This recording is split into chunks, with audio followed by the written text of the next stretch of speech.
So I've got the parts pretty well ready here to fit into the crankcase. I'm only going to be running 2 compression rings, no oil ring. The oil ring doesn't want to fit in the groove, and I don't want to take the time to file it out or whatever. I thought it would fit, but it wants to seize up, so rather than have a problem with a broken ring or something, I'm just going to let it burn a little more oil. Got the piston pin in there, and a different connecting rod, since I had to break the other one in half to get it out. Got the camshaft here. This is the original camshaft. I sandblasted it, so it turned out pretty good there. I had to go with 2 completely different valves.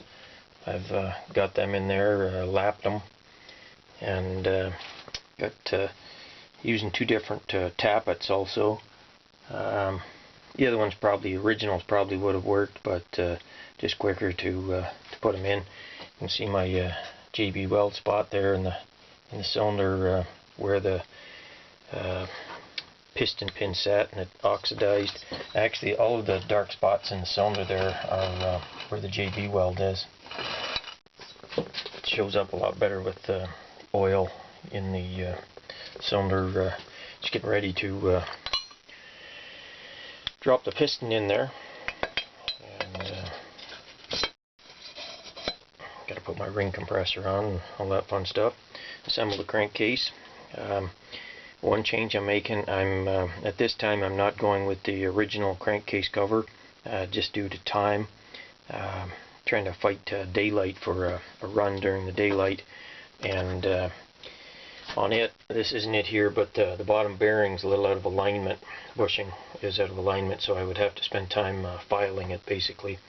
So that would set me back. Got the crankshaft all polished up, even though it doesn't look that great. It's good enough that it accepts the connecting rod and shouldn't cause any problems. So anyway, this vid here, the assembly vid. If you want to take a guess on how long this 65 Subterranean can run before it either melts the JB weld out of here and goes right out between 2 cooling fins, or the stuff in the cylinder bites the dust, or it seizes up and puts a rod out the side, or we really don't know on something like this what exactly is going to be the failure mode. So take a guess at how long you think it'll run. We'll see how it works out in the end there.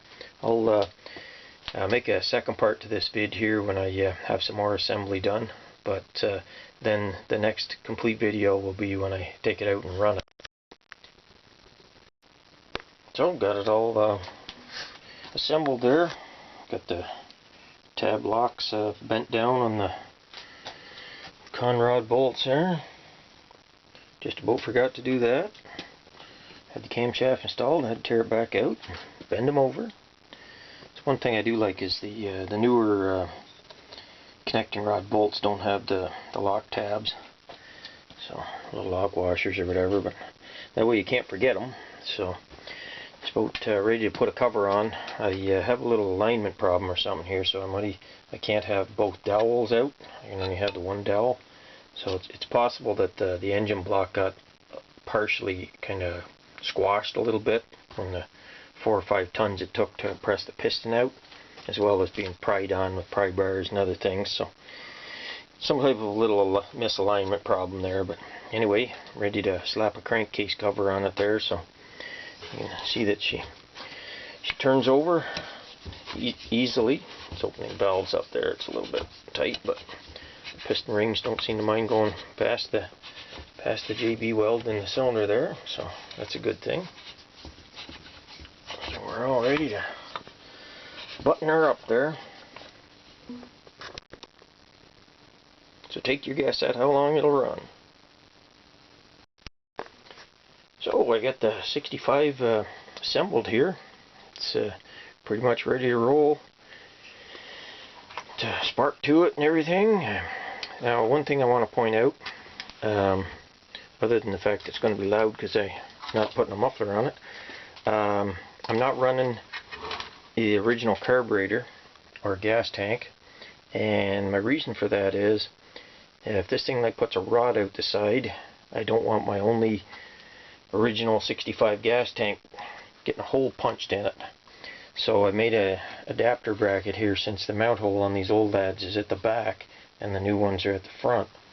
So I made a little bracket there to hold that. And same thing with this one. It's off a 3.5 horse, and I had to re-drill 2 of the holes on it there. So I'm going to be running my famous laissez-faire throttle there. In other words, not hooked up to the governor, just use some plasticine or modeling clay to hold it in place there. Sometimes that bounces off and she just vibrates around, but if I had it held down there, I could show you. I've pulled it over numerous times when I was checking the spark and things. So she's basically ready to roll. It's got the old 2.5 horse.